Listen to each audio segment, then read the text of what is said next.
Hello बच्चों, उम्मीद करते हैं आप लोग बहुत बढ़िया से होंगे।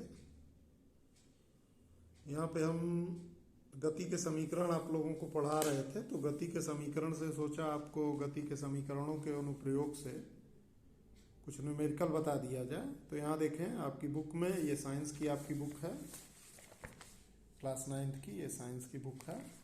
तो इस साइंस की बुक से ये क्वेश्चन 4th है। A motor boat starting from rest on a lake accelerate in straight line at the constant rate of 3 meter per second for 8 seconds. How far does the boat travel during this time? इसमें बता रहा है कोई motor boat है, वो start हो रही है, रेस्ट से स्टार्ट हो रही है और 8 सेकंड में 3 मीटर पर सेकंड स्क्वायर इसका एक्सीलरेशन है। तो 3 मीटर पर सेकंड स्क्वायर के एक्सीलरेशन से ये कितनी दूरी तय कर लेगी। तो इसका सलूशन जब आपको करना होगा तो आपको सबसे पहले क्या क्या पैरामीटर आपको मालूम है उनको आप देख लेंगे। जैसे ये 4th क्वेश्चन आपको सॉल्व करके हमने दिखाया है।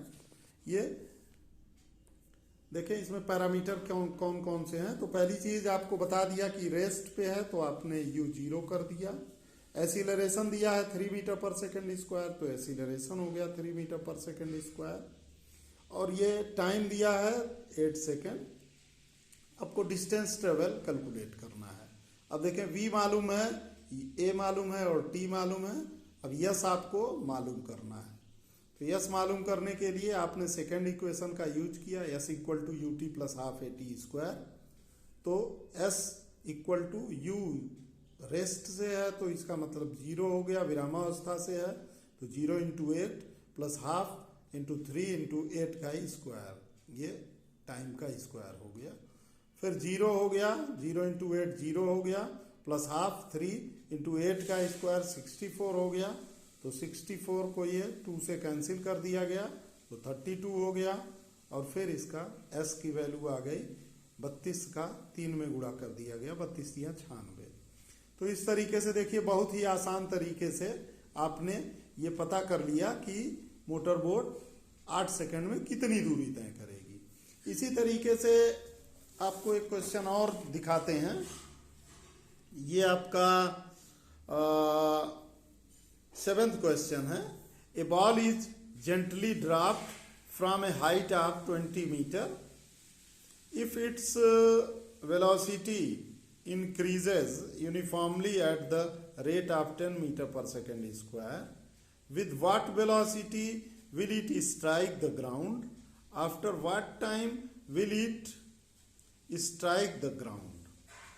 कुल मिला के इसमें यह कहा जा रहा है, कोई बॉल है वो बड़े आराम से गिराई गई है, जेंटली गिराई गई है, रेस्ट से गिराई गई है, यानी इसका भी प्रारंभिक वेग 0 होगा। 20 सेंटीमीटर हाइट से गिराई गई है। आपसे कह रहा है कि इसका एक्सीलरेशन जो है वो 10 मीटर पर सेकेंड स्क्वायर है और आपसे कह रहा है कि आप बता दीजिए कि कितने वेग से वो धरती से टकराएगी और इसमें कितना समय लगेगा। तो इसका भी सलूशन आप देख सकते हैं, कुछ इस तरीके से होगा। ये फिगर हमने स्केच किया है। ये बाल मान लीजिए यहाँ पे है, ये 20 मीटर हाइट से नीचे आ रही है। ये इनिशियल वेलोसिटी इसकी 0 है। एक्सीलरेशन दिया हुआ है 10 मीटर पर सेकेंड स्क्वायर। हाइट आपको मालूम हो गई, हाइट या यस जो भी है 20 मीटर। आपको v निकालना है और t निकालना है। तो यहाँ पे 2 बार इक्वेशन का यूज होगा, 2 पैरामीटर आपको निकालने हैं, v एंड t। तो by second equation v square equal to u square plus 2as का यूज कर लेंगे। तो v square equal to u के जगह पे 0 हो गया, 2as यानी 2 इंटू 10 इंटू 20। तो v स्क्वायर इक्वल टू हो गया ये 400। अब v इक्वल टू निकालेंगे, अंडर रूट 400 हो जाएगा और v इक्वल टू 20 मीटर पर सेकेंड। ये 400 का वर्गमूल 20 हो गया। तो इस तरीके से आपको मालूम हो गया कि स्ट्राइक जब करेगा ग्राउंड पे तो स्ट्राइक करते समय उसका ये वेग हो जाएगा। फिर आपको टाइम भी निकालना है। तो यहाँ पे चाहे तो आप बाई फर्स्ट इक्वेशन या सेकंड इक्वेशन कोई भी यूज कर सकते हैं। हमने फर्स्ट इक्वेशन का यूज किया है। तो फर्स्ट इक्वेशन से v इक्वल टू आपको मालूम है u प्लस ए टी।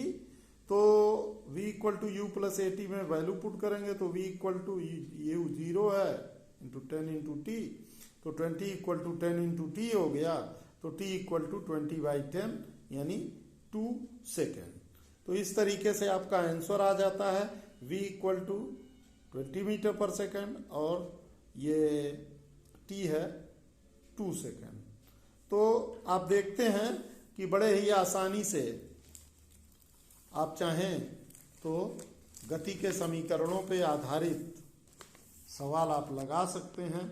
आप लोग अगर चाहेंगे तो देखें, आपको ग्राफ का क्वेश्चन ये 6वां दिखाई दे रहा है, फिर यहाँ भी एक ग्राफ के क्वेश्चन है। तो अगर आप कहेंगे और भी इस एक्सरसाइज में 1 से लेकर 10 तक क्वेश्चन दिए हुए हैं, जो भी क्वेश्चन आप लोग बताएंगे उन क्वेश्चन को सलूशन आपको मिल जाएगा।